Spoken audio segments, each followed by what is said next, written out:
반갑습니다. 잘 오셨습니다. 형제교회 2부 예배 나오신 모든 분들 주님의 이름으로 환영하고 축복합니다. 오늘 특별히 처음으로 형제교회 나오셔서 예배드리시는 분들 더욱더 주님의 이름으로 환영하고 축복합니다. 예배 드리시고 바로 가지 마시고 라비로 가시면은 안내 데스크가 있습니다. 가셔서 새가족 등록해 주시면 새가족 팀에서 사랑으로 또 친절하게 잘 안내해 드리겠습니다. 온라인으로 함께 하신 분들 동일한 마음으로 환영하고 축복합니다. 온라인으로 계속해서 새가족 등록해 주실 수가 있습니다. 등록해 주시면 새가족 팀에서 연락드리고 안내해 드리도록 하겠습니다. 이런 말이 있습니다. 오늘이 우리가 살고 있는 가장 젊은 날이다라는 그런 멋진 말이 있습니다. 여러분들 이해가 잘 되시죠? 오늘이 여러분의 가장 젊고 빛나는 날인 줄 믿습니다. 아멘, 아주 크게 해주셨습니다. 역시 젊은 분들이라 다릅니다. 오늘 젊음을 가지고 우리가 힘이 빠져갖고 하나님께 다가가는 것이 아니라 경배하는 것이 아니라 힘차게 젊음으로 주님을 경배하는 그런 예배 되기를 바라겠습니다. 저도 힘찬 마음으로 젊은 마음으로 교회 소식 알려드리겠습니다. 가장 먼저 알려드릴 소식은 빌딩 투 비전 헌금 소식이 되겠습니다. 여러분들 삽지를 보시게 되면은 빌딩 2를 위한 레노베이션을 위한 작정 헌금서가 있습니다.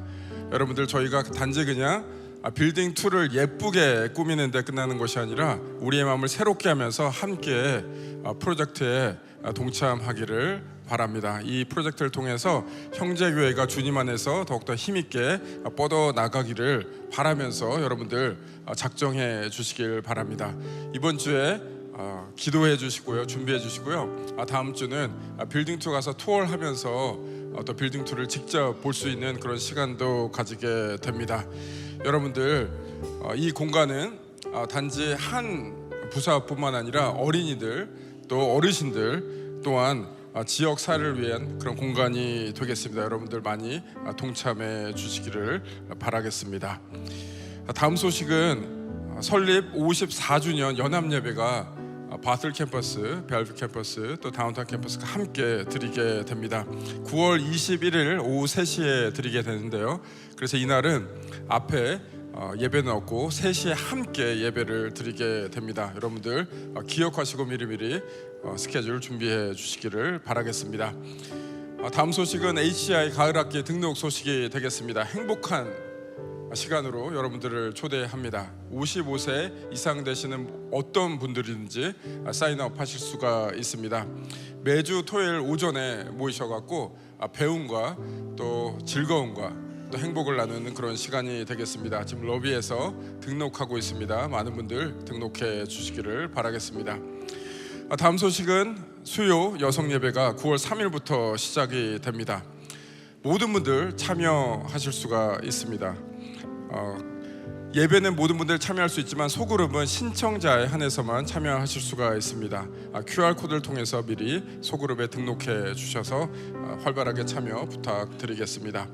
행복한 부부학교가 10월 10일부터 12일까지 열리고 봉사자 모임이 9월 2일 화요일부터 시작이 됩니다. 행복한 부부학교를 통해서 많은 분들의 그런 은혜가 있었고 또 회복이 있었습니다. 또 봉사하시면서 특별히 많은 은혜와 회복이 있습니다. 러비에 가서 등록해 주셔서 많은 분들 사인업해 주시기를 바라겠습니다. 생명의 삶 큐티가 판매되고 있습니다. 바쁜 와중에서도 늘 주님과 동행하면서 주님의 말씀을 붙잡고 나가시는 여러분 되시기를 바라겠습니다. 마지막 소식은 안타까운 소식 알려드리겠습니다.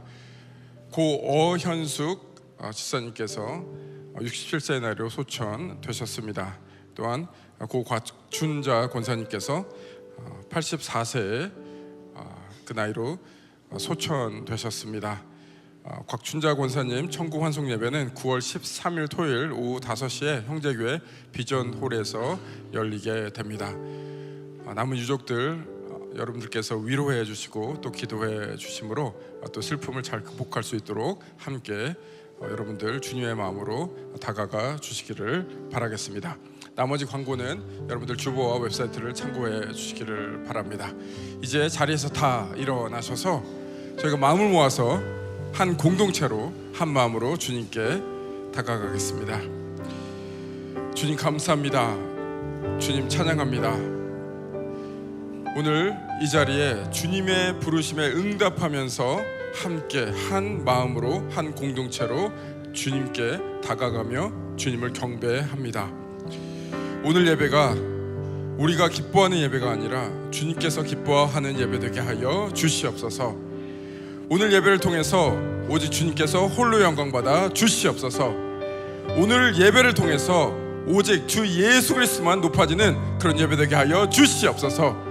이 모든 말씀 우리 주 예수 그리스도의 영광된 이름으로 기도드립니다. 아멘. 하나님께 영광의 박수 올리시겠습니다.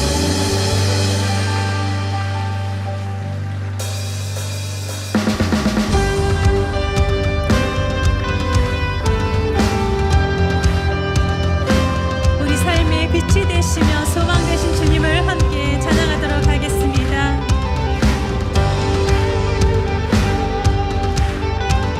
슬픈 마음 있는 사람 예수 이름 믿으며 영원토록 변함없는 기쁜 마음 얻으리. 거룩하신 주의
죽으시고 다시 사신 생명의 주 우리 위해 죽으시고 다시 사신 생명의 주 우리 위해 죽으시고 다시 사신 생명의 주 주님만이 소망이요 변함없는 반석이라 주님만이 온 세상을 비추시네 또 죽음에서 부활하신 우리 구주 영광의 왕 주를 믿는 모든 자의 소망 되신 주님만이 소망입니다 주님만이 소망이요 변함없는 반석이라 주님만이 온 세상을 비추시네 또 죽음에서 부활하신 우리 구주 영광의 왕 주를 믿는 모든 자의 소망 되신 주를 믿네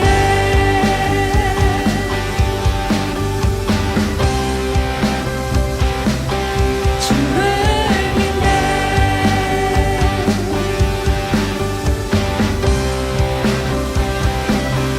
주를 믿네 우리의 소망 되신 주님께 감사의 박수 올려드립니다 아멘 아멘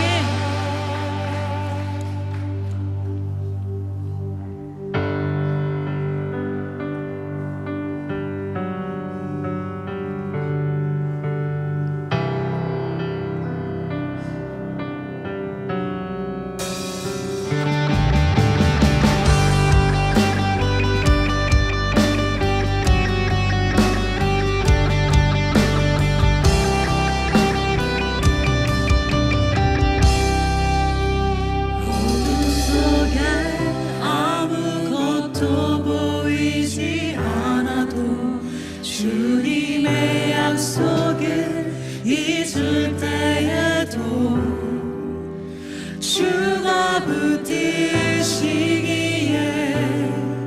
버텨내는 삶 주가 원하는 삶 어둠 속에 아무것도 보이지 않아도 주님의 약속을 잊을 때에도 주가 붙드시기에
여호와께 감사하라. 그는 선하시며 그 인자하심이 영원함이로다. 아멘. 사랑과 은혜가 충만하시고 모든 지각에 뛰어난 주님, 이 시간 변함없는 주님의 신실한 사랑을 나누어 주시고 주님의 평강이 그리스도 예수 안에서 우리의 마음과 생각을 지켜주시는 영광의 주님께 감사와 찬양을 올려드립니다. 저희들이 죄인 되었을 때 우리를 먼저 찾아와 주시고 예수 그리스도의 십자가의 보혈의 능력으로 모든 죄를 사하여 주시고 믿음으로 의롭게 하신 주님께 감사드리며 은혜의 보좌 앞에 나아가 저희의 몸과 마음과 영으로 예배드리게 하시니 감사드립니다. 지난 한 주간 주님의 뜻 가운데 서지 못하고 넘어지고 연약한 저희들을 주님의 긍휼과 자비로 품어주시며 주님의 보혈의 피로 깨끗게 씻겨주시니 감사드립니다. 날마다 하나님의 사랑을 저희들의 심령 가운데 부어주시고 그 무한하신 주님의 사랑과 자비하심을 우리의 삶 가운데 풍성히 경험하는 저희 다 되게 하여 주시옵소서. 주님, 이 시간 경제와 건강 및 관계 여러 가지 어려움에 처한 우리의 형제 자매들을 주님 손에 올려드립니다. 택하신 성도들을 주님께서 위로하여 주시고 주가 베푸시는 새 힘과 새 영으로 평강 가운데 잘 견디며 이겨나갈 수 있도록 은혜 내려 주시옵소서. 주님께 부르짖는 우리의 기도의 시간을 통해 저희의 믿음과 소망과 사랑이 강건해질 뿐 아니라 성숙해지도록 도와주시옵소서. 이 시간 주님의 몸 되신 형제교회를 위해 기도합니다. 항상 기뻐하고 쉬지 말고 기도함으로 주께서 이루실 하나님 나라가 이루어지는 예수 공동체를 이루기 위해 힘쓰시는 모든 분들을 축복하여 주시옵소서. 하나님의 나라와 의를 구하며 신실하고 거룩한 예수 공동체를 이루게 하시고 이 땅에 소금과 빛의 사명을 감당하고 풍성한 사랑과 나눔의 열매를 맺는 교회가 되게 하여 주시옵소서. 한 영혼이 천하보다 귀하다는 주님의 말씀처럼 죽어가는 저 수많은 영혼들을 살리기 위한 전도의 사명을 저희들을 잘 감당할 수 있도록 전도파부 훈련을 시작함을 감사드립니다. 복음의 능력이신 예수 그리스도로 이 훈련을 통해 경험하고 나누며 또한 저희들 성령 충만케 하여 주시옵소서. 또한 새롭게 시작하는 모든 양육과 사역 가운데 주님의 인도하심과 영적인 성장을 경험하는 저희 모두 될 수 있도록 축복하여 주시옵소서. 새롭게 새 학기를 시작하는 믿음의 우리의 다음 세대들에게 주님의 끝없는 사랑과 권능으로 축복하여 주시고 이 미국 땅에 선한 영향을 가지고 소금과 빛의 사명을 감당하는 믿음의 거룩한 자녀 세대로 하나님 나라 확장에 선도하는 자녀들이 되도록 인도하여 주시옵소서. 이 시간 말씀을 전하실 정정희 목사님께 성령의 기름 부으심과 권능으로 채워주시기를 기도합니다. 온전한 주님의 통로로 세워주신 목사님을 통해 저희들 향한 하나님의 마음을 알고 깨닫게 하시고 하나님의 뜻이 저희들의 삶에 믿음과 결단과 순종하는 삶의 능력으로 살아갈 지혜를 허락하여 주시옵소서. 지금도 열방을 위해 복음을 전하시고 계시는 선교사님과 그 가정을 지켜주시고 예배를 돕는 모든 손길 가운데 하나님의 복을 넘치게 부어주시고 날마다 그 은혜 안에 거하는 복된 삶을 살아가도록 인도하여 주시옵소서. 전능하사 천지를 만드신 참 인간이시고 참 하나님이신 예수 그리스도 이름으로 기도합니다. 아멘.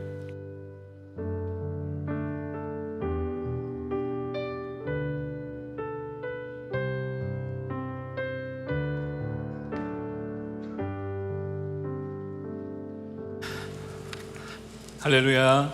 예배에 오신 모든 분들을 환영합니다. 우리 먼저 하나님께 영광의 박수를 올려드릴까요? 네, 성식회 오신 모든 분들을 환영합니다. 앞서 남현수 목사님도 또 광고해 주셨지만 새로 오신 모든 분들 환영하고 우리 교회 좋은 교회입니다. 여러분과 함께 신앙생활하면서 하나님의 나라를 잘 읽어 나갔으면 좋겠습니다. 한 가지 안내 말씀을 좀 먼저 드리고 싶은데요. 여러분 주보를 한번 봐주시겠습니까? 주보 안에 삽지된 우리 빌딩2 리모델링 헌금 작정서가 있습니다. 이번에 우리 교회는 빌딩2 2층에 리모델링을 하게 되면서 어린이들을 위한 키즈존도 만들고요, 또 어르신들을 위한 공간도 따로 만들고, 우리 성도님들이 또 오셔가지고 커피 드시고 또 나눔하시면서 또 성경도 읽을 수 있고 교제할 수 있는 그런 공간을 빌딩2 2층에 만들려고 합니다. 그래서 내용을 보시면 총 128만 불이라는 금액으로 우리가 리모델링 예산을 잡았는데요. 이때는 구조적인 정기공사라든지 또 아이들을 위한 장소, 그리고 어른들 장소, 성도들을 위한 장소들을 잘 만들고 예쁘게 꾸며서 우리 다음 세대 아이들이 그 장소에서 서로 교제하면서 또 하나님 만나게 되는 귀한 장소로 쓰게 되면 좋겠다라고 생각을 하고 있습니다. 여러분 이를 위해서 기도해 주시고 우리 마음을 모아서 교회가 그 다음 세대 그리고 어른 세대들을 잘 섬길 수 있는 이 공간이 될 수 있게 해달라고 여러분도 기도해 주시기를 부탁드리고요. 다음 주에는 빌딩 투어를 좀 할 예정입니다. 그래서 여러분 다음 주에는 또 시간을 내주셔서 우리 빌딩 2 2층 투어도 해보시고, 굉장히 넓은 공간이 있거든요. 그 공간 안에 아이들을 위한 장소들을 막 만드는 것을 우리가 상상하고 있는데 굉장히 좋을 것 같아요. 그 아이들이 교회에 와서 우리가 어렸을 때 교회 안에서 문화를 배우고 또 관계를 배웠던 것처럼 아이들이 교회 안으로 와서 또 함께 교제하고 또 예수님 만나게 되는 귀하고 멋진 공간이 되기를 여러분 기도해 주시기를 바랍니다. 오늘 말씀은 죽으면 무슨 일이 일어나나요? 라는 주제로 말씀을 좀 나누려고 합니다. 그래서 오늘 말씀을 통해서 우리가 하나님을 만나고 하나님의 은혜를 경험하게 되는 귀한 시간이 되길 주님의 이름으로 축복합니다. 우리 영상으로 말씀 받고 함께 말씀을 나누도록 하겠습니다. 요한복음 11장 25절에서 26절. 예수께서 이르시되 나는 부활이요 생명이니 나를 믿는 자는 죽어도 살겠고 무릇 살아서 나를 믿는 자는 영원히 죽지 아니하리니 이것을 내가 믿느냐.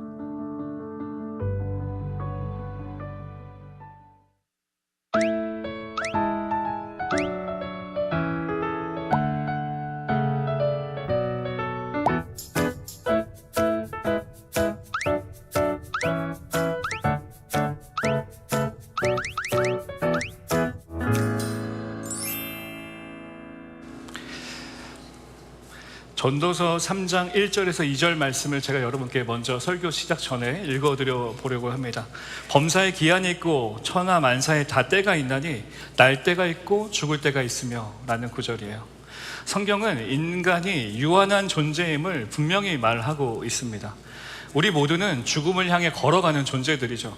건강한 사람도 병든 사람도 많이 가진 사람도 지혜로운 사람도 그 지혜를 듣기 위하여 오는 모든 사람들도 죽음을 결코 피할 수 없죠.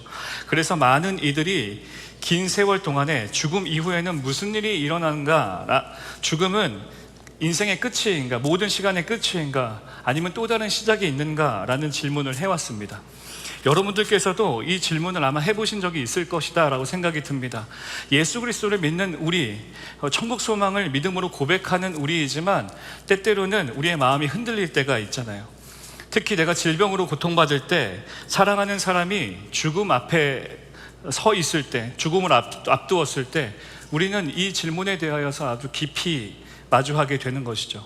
죽음이 멀리 있다고 생각했는데, 내 사랑하는 부모님들, 내 사랑하는 가족들의 죽음은 멀리 있다고 생각했는데 하루아침에 맞닥뜨리게 되면 죽음 앞에 믿음을 붙잡는 일이 참 귀하다, 그리고 또 쉽지 않다라는 것을 경험하게 됩니다.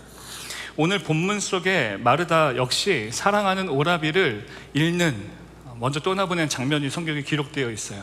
그 장면 속에서 예수님께서는 나는 부활이요 생명이니 나를 믿는 자는 죽어도 살겠고 무릇 살아서 나를 믿는 자는 영원히 죽지 아니할 것이다 라고 이야기해 주십니다. 이 말씀은 현대시대를 사는 또한 사랑하는 가족들을 잃은 우리들에게도 큰 위로가 되고 격려가 되는 말씀이죠. 오늘 말씀이 여러분의 영혼의 힘이 되고 격려가 되길 주님의 이름으로 축복합니다. 죽음에 대하여서 고뇌했던 현대 철학자들이 있었어요. 현대 철학자들은 죽음은 단순히 감각이 사라지는 형태이다 라고 말하기도 하고, 그렇기 때문에 죽음은 아무 의미 없는 것이다 라고 이야기를 하기도 했어요.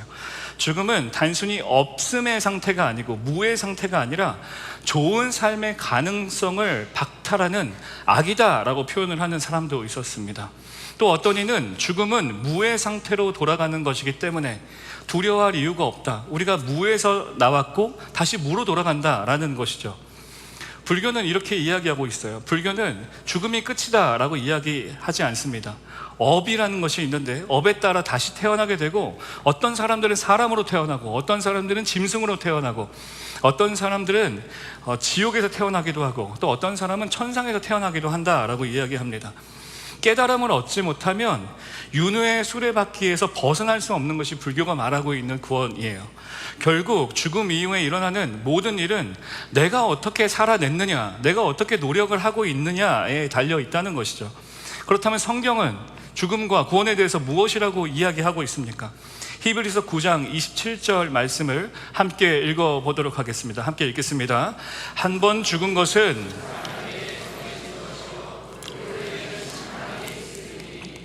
로마서 3장 10절에서 12절 말씀을 한 번 더 읽을 텐데요. 한 번 더 읽어주시겠습니까? 시작.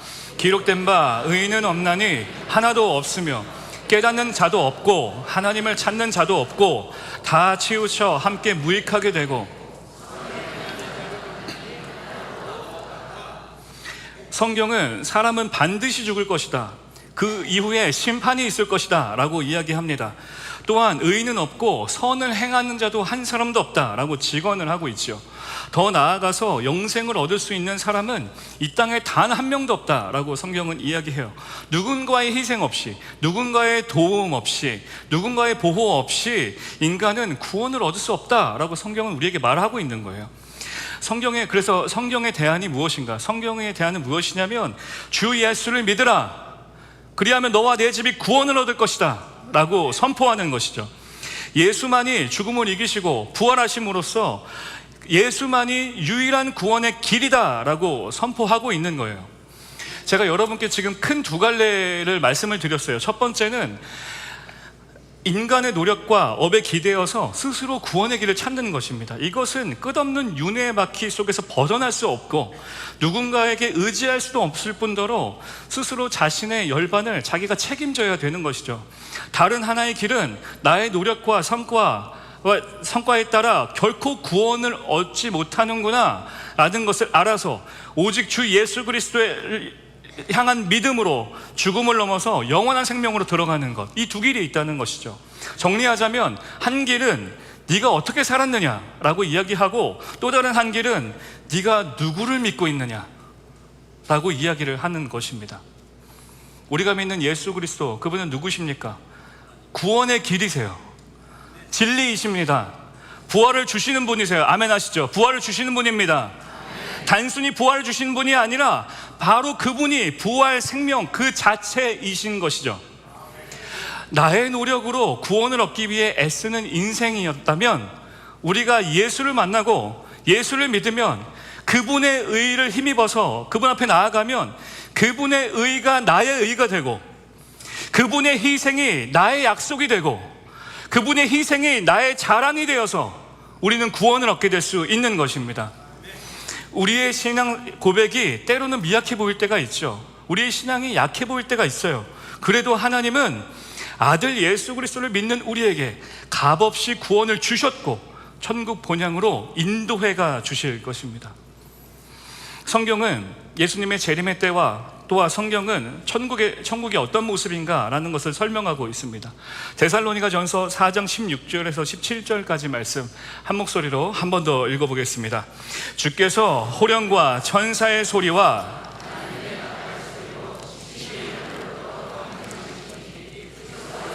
죽은 자들이 먼저 일어나고 그 후에 우리 살아남은 자들도 구름 속으로 공중에서 주를 영접하게 하시리니 그리하여 우리가 항상 주와 함께. 아멘. 죽은 자들이 땅에서 일어나고 산 자들도 예수 그리스도를 보게 될 것이다. 공중에 올라가 주를 영접하고 새하늘과 새 땅에서 영원히 주와 함께 산다 라고 성경은 우리에게 이야기하고 있습니다. 신학자들마다 맨 마지막 때를 해석하는 어떤 방식들이 조금 다를 수 있지만 다 같이 통일성 있게 말하고 있는 것은 예수께서 반드시 재림하신다. 성도들은 하나님을 만나게 될 것이고 하나님의 나라에 거하게 될 것이다 라는 것입니다. 또한 성경은 천국에 대해서 묘사를 하고 있는데요, 이사야 11장 6절에서 9절 말씀인데요, 이 성경 구절도 한 목소리로 함께 읽어보겠습니다. 그때에 이리가 어린 양과 함께 살며 표범이 어린 염소와 함께 누우며 송아지와 어린 사자와 살찐 짐승이 함께 있어 어린 아이들에게 끌리며 암소와 곰이 함께 먹으며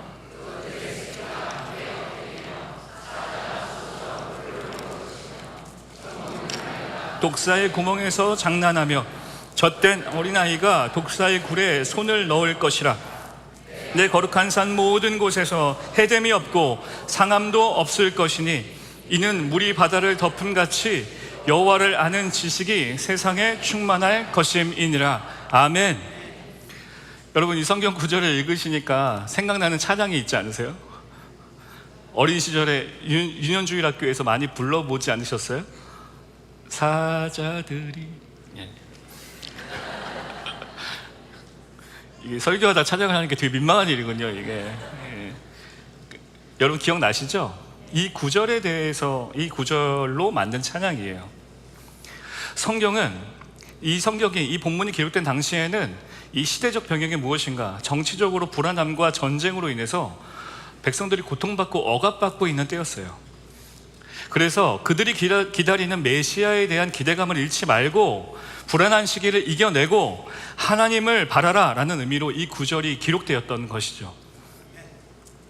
메시아를 소망하며 기도를 멈추지 않았던 우리 믿음의 선조들, 그들과 같이 지금 우리는 이 구절을 읽으면서 예수님을 믿은 성도들이 거할 것, 자연세계의 회복, 영원한 하나님의 나라, 이것들을 상상할 수 있겠죠. 이 땅에서의 고통이 멈추고 피조물 세계에 완전한 자유와 해방이 일어나고 영원한 기쁨과 평안, 하나님의 임재가 가득한 천국, 그것을 소망하게 하는 구절입니다. 천국은 그런 곳이에요. 더 나아가서 천국에 들어가게 되면 하나님을 전인격적으로 만나게 되는 인생의 최고의 선물을 얻게 됩니다. 헨리 나우엔이라는 영성가는 죽음은 하나님의 품으로 돌아가는 귀한 길이다 라고 이야기를 해요. 죽음은 하나님과의 완전한 친밀함으로 들어가게 되는 문이다 라고 이야기도 해요. 또 다른 영성가들은 죽음은 부활 생명 안으로 들어가는 전환점이다 라고 이야기합니다. 이 땅에서의 삶은 때때로 우리가 믿음을 지키기 위해서 애쓰고 힘써야 한다면 죽음으로 새롭게 경험하는 천국은 하나님의 완전하심, 예비하심을 경험하게 되고 그토록 갈망했던, 우리가 그토록 노래했던 하나님 아버지를 만나게 되는 것이라는 겁니다. 여러분, 죽음은 모든 것을 두고 가야 되는 인생의 끝자락이다 라고 생각할 수 있습니다. 천국을 소망하는 믿음보다 이 땅에서 내 손에 쥐고 소유했던 것들이 더 가깝게 느껴지고 더 커 보일 수 있는 거예요. 하나님을 믿는 것은 우리가 이 땅에서 소유한 그 어떠한 것들보다 더 놀랍고 귀한 경험이 되게 될 것입니다. 하나님을 만나는 순간에 여러분은 고백하실 거예요. 아, 이게 내 인생의 전부였구나. 하나님을 만나게 되는 순간 여러분 고백하실 거예요. 아, 이게 내가 가장 원했던 거구나. 우리가 죽음 앞에 서는 순간에, 죽음으로 넘어가는 그 순간에 주님이 우리의 손을 잡아주실 것입니다. 하나님과 온전한 회복, 이보다 더할 수 없다 라고 생각하게 되는 그 친밀함을 우리가 천국에서, 하나님이 예비하여 주신 천국에서 경험하게 될 거예요. 여러분, 인생의 끝은 무가 아닙니다. 인생의 끝은 허무함이 있는 게 아니에요. 두려움과 허무함이 여러분 마음이 잠식당하지 않도록 천국 소망을 든든히 붙잡게 되길 주님의 이름으로 축복합니다. 여러분, 믿음으로 하나님의 나라를 소망하는 우리가 되기를 주님의 이름으로 축원합니다. 더 나아가서 이 땅에 주어진 삶은 천국의 삶을 경험하는 시간이 되어야 돼요. 우리가 그것을 보여주어야 합니다. 이 땅에서 고통받지만 천국 가면 모든 걸 내려놓을 수 있겠지. 천국 가서 쉬자. 천국엔 내 마음이 좀 편하겠지. 여러분 이렇게 생각하는 분들 계신가요? 그러나 주님과 동행하고 주님의 음성에 순종할 때 우리는 이 땅에서 하나님이 주신 귀한 천국을 경험할 수 있는 것입니다.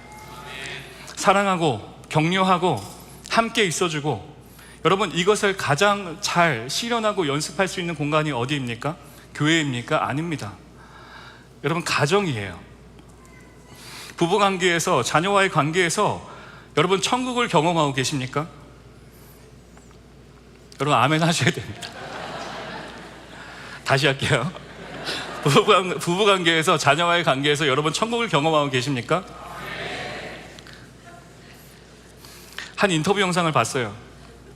어떤 중년 남성에게 이렇게 질문을 합니다. 주말에 시간을 같이 보내고 싶은 사람을 다음 보기에서 선택하세요 라고 말하고, 첫 번 A, 당신의 와이프라고 말하니까 그 남자가 삐삐삐삐삐 이렇게 얘기했던 게 기억이 나요. 여러분 가정을 천국으로 만드셔야 됩니다. 저는 아직 몰라서 그런 걸 수도 있어요. 그런데 제가 저 목사가 몰라서 저렇게 얘기하나 보다 이렇게 생각하실 수 있지만, 여러분 서로에게 천국이 되어 주십시오. 이해하고 용납해 주십시오. 자녀들이 부모와 함께 보낸 시간이 천국 같았다라고 말할 수 있도록 도와주십시오. 때때로는 장례를 갑니다. 그 장례에서 자녀들이 이야기하는 것들 들어보면, 내가 내 엄마 때문에, 내 아빠 때문에 예수님을 만나게 됐고 내 인생의 최고의 선물이었다, 정말 천국을 사는 것 같았다라고 말하는 분들이 계세요. 그래서 우리의 자녀들도 우리를 통하여서 내가 우리 부모님들로 인해서 천국을 경험했기 때문에 하나님이 주신, 예비하신 천국을 확실히 믿습니다 라고 말할 수 있도록 도와주십시오. 내가 주님과 동행하면, 내가 천국을 살면 그런 일이 있을 수 있습니다. 우리의 가정에 하나님의 천국이 실현되고 가정 가운데 천국 소망이 가득하기를 주님의 이름으로 축복합니다. 여러분 또 다른 현실적인 질문을 여러분께 좀 드려보려고 합니다. 죽음과 구원에 대해서 생각할 때 우리의 마음을 불편하게 하는 질문들이 있어요. 천국은 이렇게 좋은 곳인데, 그럼 내가 사랑하는 내 아빠, 내 엄마, 내 자녀, 천국에 있는 걸까? 여러분 이런 질문 해보신 적 있으시죠? 나는 믿음으로 구원을 받았어. 예수님 믿어서 오케이. 그러면 나는 구원을 얻었지. 그럼 내 사랑하는 가족들은 어떻게 되는 걸까요? 이것이 우리의 기도였고, 이것이 우리 마음속에 숨겨서 드러내지 않는 짐이잖아요. 맞습니까? 저 역시 이런 일들이 있었어요. 30대 초반에 전도사로 사역을 배우고 있었을 때였습니다. 그날 역시 새벽까지 열심히 기도하고 있는 와중에 가족에게 연락이 왔어요. 친가에서 제일 어르신이었던 사촌 큰할머니께서 위독하시다라는 소식을 듣게 되었어요. 자주 왕래는 하진 않았지만 그 가정에 대한 애틋함이 제 안에 있었습니다. 예수님을 믿지 않는 분이었거든요. 살아생전에 얼굴을 꼭 봐야겠다라는 생각이 기도하고 있는 내내 마음속에서 멈추지 않았어요. 아마 하나님이 주신 마음이겠죠. 그래서 다음날 아침에 목사님께 상황을 설명하고 기도 부탁을 하고 할머님이 계신 곳으로 출발했습니다. 전라남도 진도였어요. 여러분 지역을 잘 아시는 분들은 아시겠지만 서울에서 진도는 끝과 끝이거든요. 당시 하루에 2번밖에 버스가 다니지 않는 아주 구석진 시골 동네였습니다. 늦은 아침 출발해서 저녁에 도착했고 저녁을 먹을 새도 없이 바로 병원으로 갔죠. 할머님은 누워 계셨어요. 작은 어머니께서 병실에 계시면서 임종을 지켜보고 계셨고요. 그래서 제가 할머니 옆에 가서 할머니 귀에다 대고, 할머니 나 왔어, 나 정인이야 라고 이야기했어요. 그러니까 누워있는 할머니의 눈가에 눈물이 가득 고이는 거예요. 그래서 고인 눈물을 닦아드리고 위로하면서 성경을 꺼내 들었어요. 할머니 얼굴 가까이에서 시편 23편의 말씀을 읽기 시작했습니다. 그 후에 할머니에게 예수님에 대해서 소개했어요. 할머니는 누워서 대답하실 수 없는 상황이었어요. 그냥 호흡기만 끼고 계신 상황이었습니다.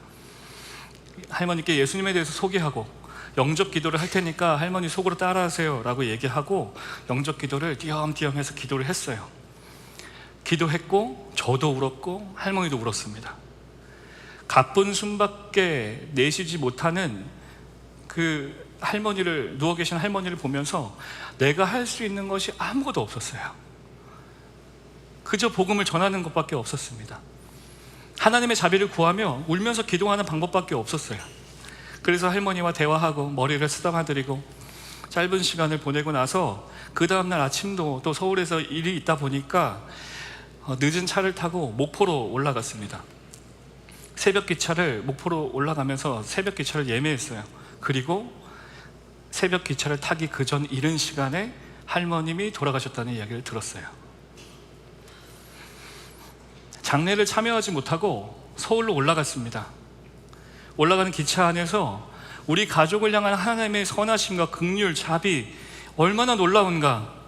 살아생전 할머니를 만나고 기도했던 전날의 시간이 얼마나 감사한지 올라가는 내내 그 감사하면서 울기도 하고 웃기도 했습니다. 올라와서 기쁜 마음으로 목사님과 대화를 나눴어요. 목사님 잘 다녀왔습니다 라고 하니까 그 목사님께서 제게 이렇게 말씀하시더라고요.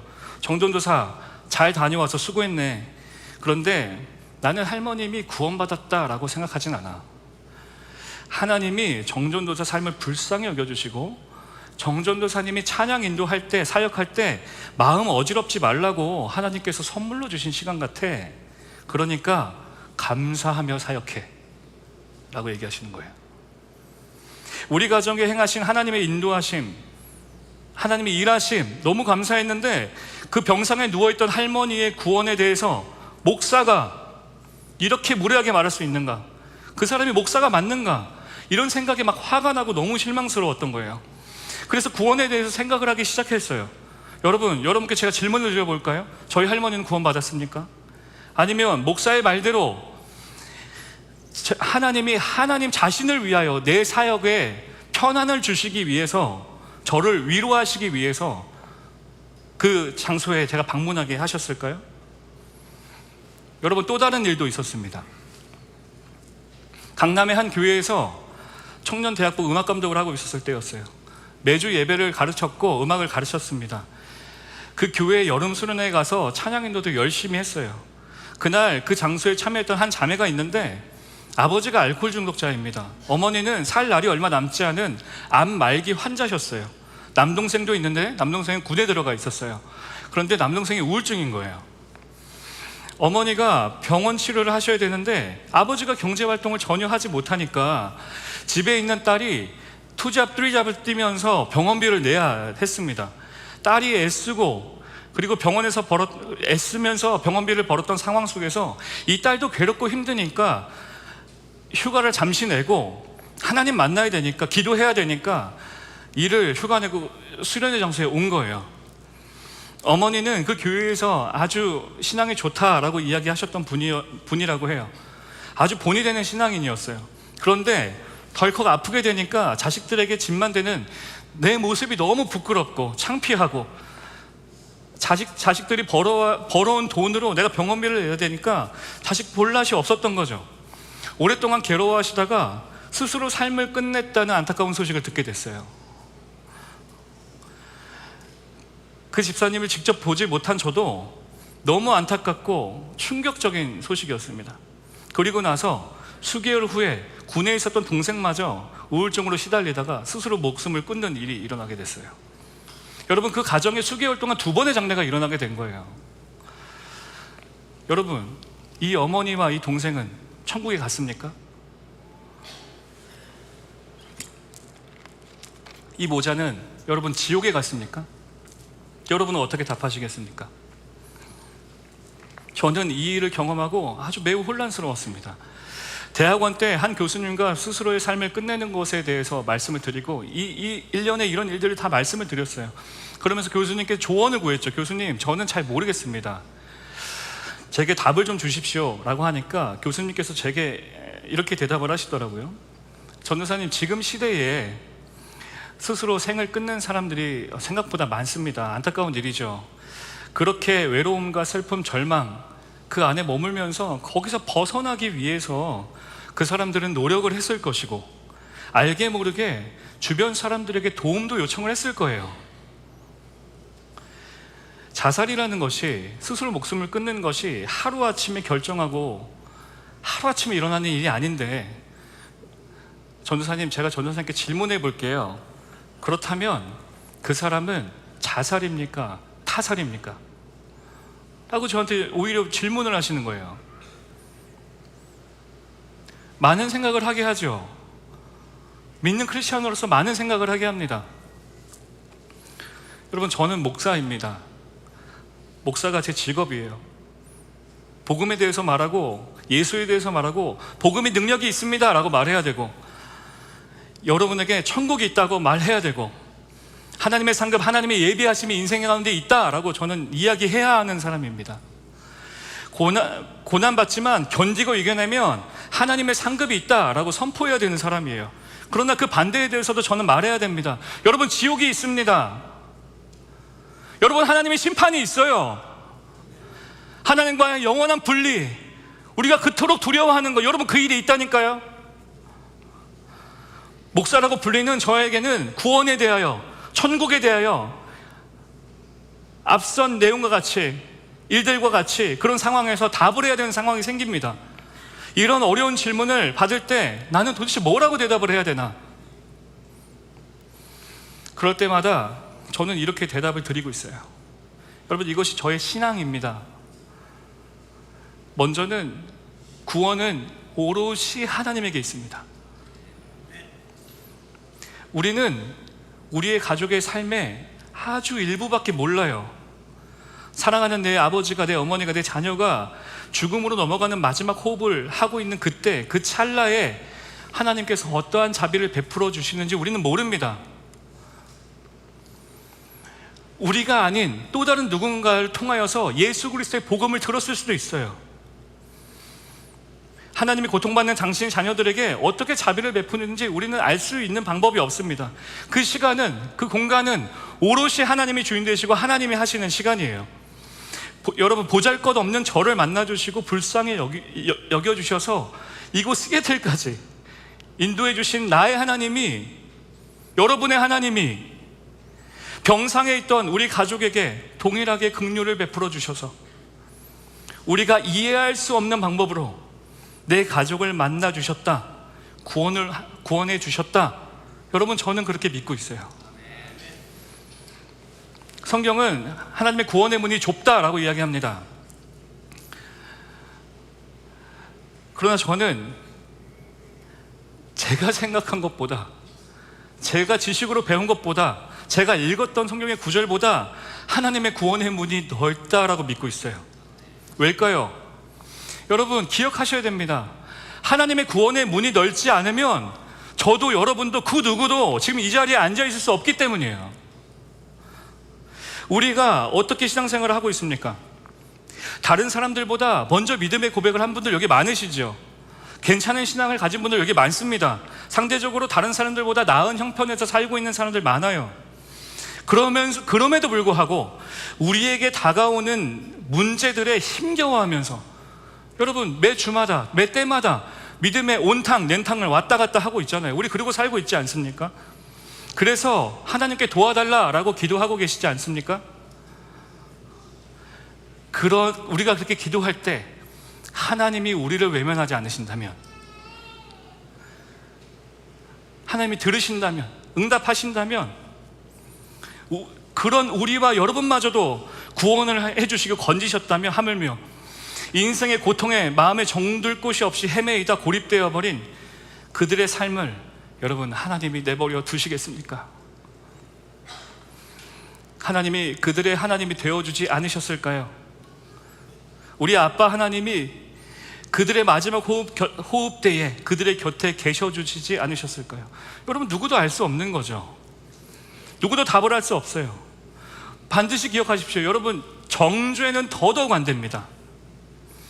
우리가 할 수 있는 것은 하나님의 자비가, 나를 만나주셨던 그 하나님의 자비가 그들의 인생을 덮어주시도록 기도할 뿐인 거예요.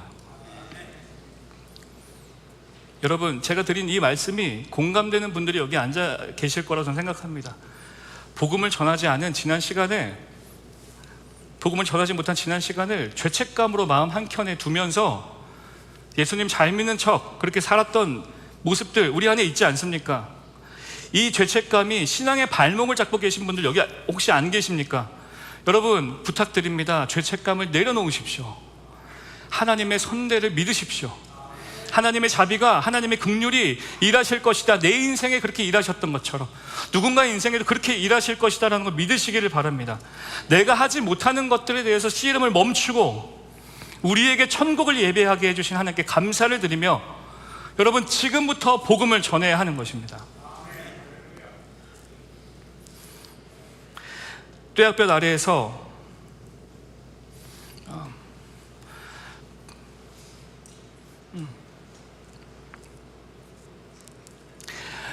한 해 절반이 넘는 시간 동안 절반의 비가 오는 이곳에서 시애틀에서 여러분 비 맞아가면서 복음을 전하는 분들이 여기 아마 앉아 계실 거라고 저는 생각이 듭니다. 우리 교회에 많이 계시죠? 여러분 마트 가시면 보시잖아요. 우리 교회 전도지 들고 복음 전하는 분들 여러분 보신 적이 있으시죠? 마트 갈 때 길에서 나와서 복음을 전하는 분들이 계세요. 목사로서 마트 주차장을 가다가 그분들이 서 있는 걸 이렇게 보게 되면 죄책감이 들고 민망한 마음이 듭니다. 나는 장 보러 왔는데 저분은 저기 서서 땀을 흘려가면서 복음을 전하고 있구나. 그래서 죄송한데 다른 입구로 들어갔어요. 그분들 마주치기 싫어서. 죄송해요. 그래도 여러분 화이팅입니다. 우리 대부분은 여러분 아시죠? 여러분 너무 자기를 잘 아시잖아요. 우리 대부분은 복음을 전하지 않아요. 그 장소에 가면 전도지 들고 이마에 땀이 송글송글 맺히면서도 예수 믿으세요, 우리 교회 한번 와보세요 이렇게 말씀하시는 분들 계시잖아요. 그렇게 수고하면서 전해야 됩니까? 하나님의 자비가 넓은데 여러분 전해야죠. 우리가 지금 이 땅에서 천국을 경험하고 있지 않습니까? 내 인생이 고아 같을 때 내 인생에 아버지가 생겼잖아요. 인생의 두려움이 찾아올 때 아버지 하나님은 어린 나를 뒤에 두시고 너 거기 가만히 서 있어. 두려워하지 말고 내가 다 막아줄 테니까 두려워하지 마. 내가 너와 함께 할 거야 라고 하나님이 우리에게 말씀하지 않으셨습니까? 늘 부족해 보이는 내 모습에 스스로 실망하고 내 말에 행동에 매일 회개하고 있는 나를 향하여서 하나님은 죄에 무릎 꿇지 마라. 너는 승리한 자녀이다 라고 하나님이 말씀하지 않으시나요? 그러니 복음을 전해야죠. 이 든든한 아버지를 소개해야죠. 든든한 마음을 소개하고 싶어서 애타는 마음으로 매주 전도지를 들고 비가 와도 뙤약볕에 안에 서 있을지언정 복음을 전하는 믿음의 형제들, 여러분 거기 서 계신 분들이 그 마음으로 복음 전하는 거 아니겠습니까? 여러분 복음 전해야 합니다. 여러분 복음 전해야 돼요.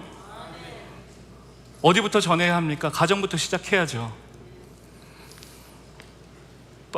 가족들에게 복음을 전한 분들은 아마 잘 아실 거예요.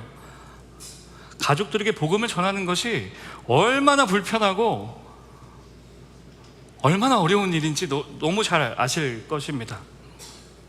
전하는 게 불편해요. 왜냐하면 나를 너무 잘 알기 때문이에요. 네가 무슨 복음을 전해. 너부터 좀 잘 살아. 여러분 이런 얘기 들어보신 적 있으세요? 내가 복음을 전하면 내 가족이 웃을 것 같아요. 그런데요 여러분, 한 번만 삼키면 됩니다.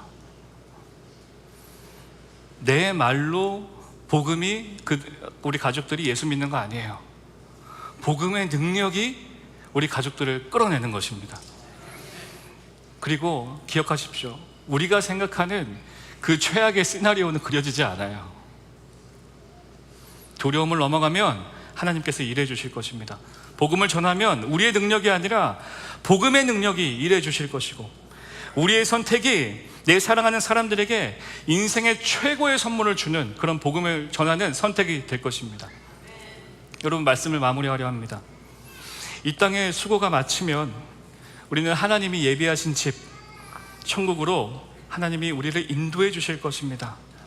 여러분 믿음을 잃지 말고, 믿음을 놓지 말고 천국을 소망하고 사는 형제가 되십시오. 이 땅에서도 천국을 살아내는 것을 연습하십시오. 죽음에 대한 두려움을 내려놓으십시오. 우리가 놓으면, 우리의 손에서 두려움을 내려놓으면, 우리를 의지하는 것들을 내려놓으면 소망을 줄 수 있고 예수 그리스도를 붙잡을 수 있게 됩니다. 여러분, 가정이 천국이 되게 하십시오. 더뎌도 노력하고 애쓰면 기적이 일어나게 될 것입니다. 더 나아가 이 땅에서 허락해 주신 많은 것으로 인해 감사하고 허락해 주신 모든 것을 가지고 하나님의 뜻을 이루어 나가시길 축복합니다. 여러분, 무엇보다 복음 전합시다. 예수님 전하십시오. 예수 전하십시오. 아멘. 예수 전하십시오. 우리가 전하면, 우리는 능력이 없지만 우리가 전하면 하나님이 일하실 것입니다. 이러한 인생을 살게 되는 우리 모두가 되기를 주님의 이름으로 축원합니다. 우리 오래 앉아 계셨는데 함께 자리에서 일어나 보시겠어요?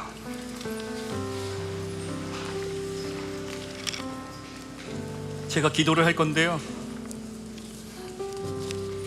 여러분, 제가 말씀드리는 이 기도를 드리고 싶다 하는 분들은 가슴에 손을 얹고 함께 기도하시면 되겠습니다. 첫 번째 기도입니다. 나의 신앙이 천국 소망을 갖고 있지 않습니다. 주님, 질병이 무섭고 실패가 무섭고 내 마음엔 두려움이 있습니다. 하나님의 나라를 소망하는 것이 내 신앙에서는 감당하기 어려운 힘입니다. 하나님 도와주십시오.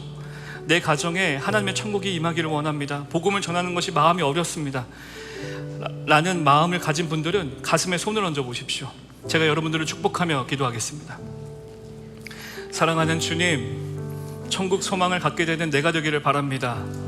이 땅에서 많은 일들을 구원에 감사하는 많은 일들로 인해서 구원에 감사하는 마음을 잃고 천국을 소망하지 못하고 사는 나에게 은혜를 베풀어 주셔서 다시 한번 구원의 기쁨, 천국을 마음에 품고 사는 내가 되게 하여 주옵소서.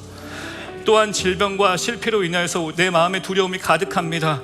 하나님, 내게 용기를 주십시오. 하나님을 의지하고 바라보며 살 수 있는 내가 되게 해 주십시오. 두려움을 넘어서 여전히 일하고 계시는 하나님을 바라보는 믿음을 허락해 주십시오. 하나님, 나의 믿음을 넘어서 나의 가정에 만나게 되는 모든 사람들과의 관계 속에서 복음을 전하는 내가 되기를 바랍니다. 용기를 주십시오. 그래서 하나님의 나라의 풍성한 은혜와 사랑, 용납하는 마음, 기대하는 마음이 내 삶 속에서, 우리 가정 속에 가득할 수 있도록 주님, 저를 도와주십시오. 예수님의 이름으로 기도합니다. 아멘. 두 번째 기도입니다. 사랑하는 사람의 구원의 문제로 죄책감으로 더 깊은 신앙의 깊이로 들어가지 못하는 분들이 계십니까? 가슴에 손을 얹으십시오. 복음을 전해야 되는데, 우리 가족 가운데 복음을 전해야 되는데 용기가 나지 않는 분들이 있다면 또 가슴에 손을 얹으십시오. 다시 한번 여러분을 축복하며 기도하겠습니다. 자비의 하나님 아버지, 복음을 전하지 못했다는 죄책감으로 괴로워하는 나를 불쌍히 여겨 주십시오. 나를 사랑하심 같이 사랑하는 나의 가족들도 여전히 사랑하셨던 그 하나님을 기억하고 하나님의 자비를 붙잡으며 기도합니다. 하나님, 내가 과거의 실패에서 벗어날 수 있도록 도와주시고 복음의 능력을 믿고 이제부터 복음을 전하는 내가 되게 하여 주십시오. 복음을 전할 수 있게 용기를 허락하여 주십시오. 사랑하는 누군가에게 인생의 최고의 선물을 소개할 수 있도록 도와주시고, 우리가 복음을 전하지만 하나님 일하여 주시고 역사하여 주셔서 복음을 듣는 모든 분들이 예수 그리스도를 믿어 천국 잔치에 초대되어지는 기적을 나의 삶에 허락하여 주옵소서.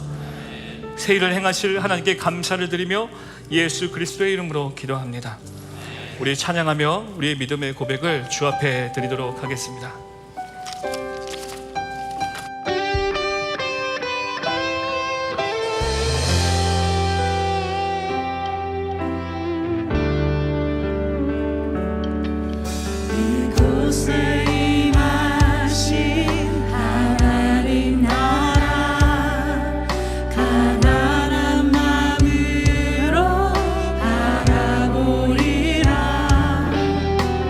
먼 적이 나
그렇습니다. 주님, 이제 어둠에 갇혀 있는 것이 아니라 빛 대신 주님을 바라보며 나아갑니다.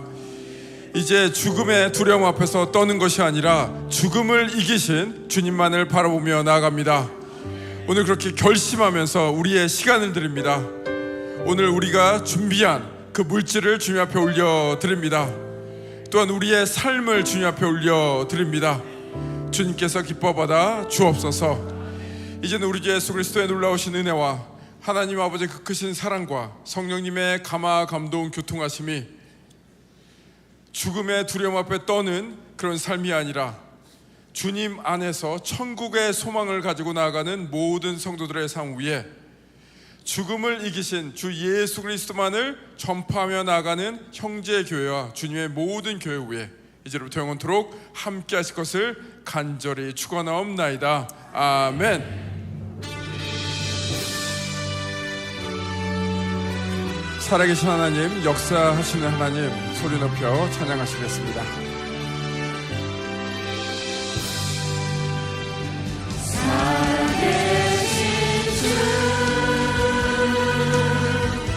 나의 참된 소망 걱정되지 전혀 없네. 사랑의 주내 날 인도하니 내 모든 삶의 기쁨 늘 충만하네. 하나님께 영광의 박수 올리시겠습니다. 예배가 마쳤습니다.